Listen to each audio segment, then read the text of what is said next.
Assalamualaikum warahmatullahi wabarakatuh. Kami dari siswi SMK Negeri 1 Bungamayang dari kelas 12 TKJ. Perkenalkan, nama saya Ribisa Fitri dan di sebelah kanan saya Fitri Novitasari. Di sini kami akan menjelaskan mengenai prinsip kerja subscriber pada internet telepon. Assalamualaikum warahmatullahi wabarakatuh. Saya Ribisa Fitri sebagai pembuka mewakili kelompok 4 ingin mempresentasikan tentang prinsip dan cara kerja subscriber internet telepon. Pengertian subscriber telepon. Subscriber adalah teknologi penghubung dari data digital melewati kabel yang digunakan dalam jarak dekat dari jaringan telepon. Biasanya kecepatan unduh dari DSL berkisar dari 128 KB per second sampai 24.000 KB per second, tergantung dari teknologi DSL tersebut. Kecepatan upload DSL lebih rendah dari download versi ADSL dan sama cepat untuk SDSL. Digital subscriber line merupakan teknologi modem yang menggunakan jalur telepon yang sudah ada untuk menyalurkan data dengan bandwidth lebar, seperti multimedia dan video. Salah satu contoh yang menggunakan DSL di Indonesia adalah PT Telkom dahulu bernama Speedy. Lalu untuk selanjutnya terdapat komponen-komponen penting dalam DSL. 1. DSL transceiver. DSL transceiver terdiri dari high pass filter dan low pass filter yang berfungsi untuk memisahkan voice band. Dengan band frekuensi yang lebih tinggi, voice band ditransmisikan ke jalur ke telepon pelanggan, sedangkan band frekuensi yang lebih tinggi digunakan untuk kecepatan data tinggi antar PC. 2. Filter disediakan untuk memisahkan jalur data dan jalur suara, biasanya oleh ISP satu paket dengan OSL modem. 3. DSL AM. DSL AM berfungsi menerima sinyal dari pelanggan DSL dan meneruskan ke bahan berkecepatan tinggi menggunakan teknik multiplexing. DSL AM terhubung dengan LAN DSL dengan kombinasi asynchronous transfer modem, frame relay atau IP. Pengertian ADSL. ADSL merupakan singkatan dari Asymmetric Digital Subscriber Line, yaitu suatu bentuk teknologi pada komunikasi data yang dapat mentransmisikan data dengan cepat yang tinggi melalui kabel tembaga telepon dan memiliki sifat asimetrik. Sifat asimetrik maksudnya bahwa data ditransferkan dengan kecepatan berbeda dari satu sisi ke sisi lain. Lalu untuk pengertian SDSL, SDSL Symmetric Digital Subscriber Line adalah layanan akses internet kecepatan tinggi dengan pencocokan upstream dan downstream kecepatan data. Artinya data dapat dikirim ke internet dari mesin klien atau diterima dari internet dengan ketersediaan bandwidth yang sama di kedua arah.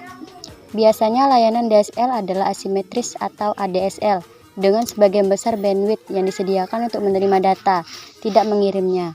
Layanan SDSL biasanya digunakan oleh perusahaan dengan kehadiran kebutuhan web, VPN, extranet, atau internet. Dalam kasus ini, klien server mungkin diperlukan untuk mengupload sejumlah besar data ke internet secara teratur. ADSL akan lambat dan tidak memadai untuk tujuan ini, karena bandwidth yang tersedia untuk upload biasanya kurang dari 1 MB per detik (Mbps). Bandwidth yang SDSL bisa setinggi 7 Mbps di kedua arah. Perbedaan umum dari ADSL dan SDSL. 1. ADSL Asymmetric Digital Subscriber Line. Ini adalah suatu bentuk teknologi dari DSL atau Digital Subscriber Line. Ini juga mempunyai banyak jenis antara lain SDSL, ada juga GHDSL, IDSL, FDSL, dan HDSL. 2. SDSL Symmetric Digital Subscriber Line adalah layanan akses internet kecepatan tinggi dengan pencocokan upstream dan downstream kecepatan data. Artinya data dapat dikirim ke internet dari mesin klien atau diterima dari internet dengan ketersediaan bandwidth yang sama di kedua arah.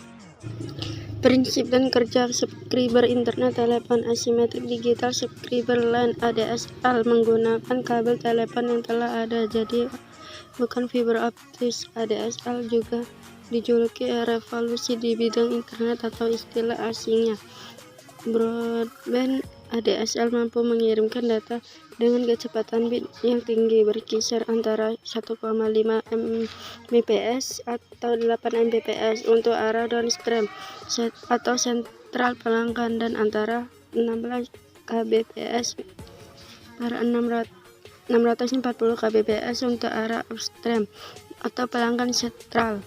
Kemampuan transmisi ADSL inilah yang mampu mengirimkan layanan interaktif multimedia melalui jaringan akses tembaga.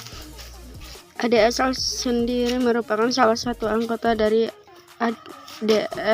DSL family. Peralatan. Di ujung pelanggan memerlukan sebuah modem ADSL. Alat ini mengubah data dari sinyal digital yang digunakan oleh komputer menjadi sebuah sinyal voice text dalam jangkauan frekuensi yang sesuai dan kemudian disalurkan ke jalur telepon. Protokol dan konfigurasi. Banyak teknologi DSL menggunakan sebuah lapisan asynchronous transfer mode agar dapat beradaptasi dengan sejumlah teknologi yang berbeda. Implementasi DSL dapat menciptakan jembatan jaringan atau perutean. Dalam konfigurasi jembatan jaringan, kelompok komputer pengguna terhubungkan ke subnet tunggal. Implementasi awal menggunakan DHCP untuk menyediakan detail jaringan seperti alamat IP kepada peralatan pengguna dengan autentikasi melalui alamat MAC atau memberikan nama host. Kemudian implementasi seringkali menggunakan PPP melalui Ethernet atau Asynchronous Transfer Mode. DSL juga memiliki rasio pembagian jaringan data yang layak dipertimbangkan pada saat ini memilih teknologi jalur lebar. Terima kasih atas perhatiannya. Kami tutup presentasi ini. Wassalamualaikum warahmatullahi wabarakatuh.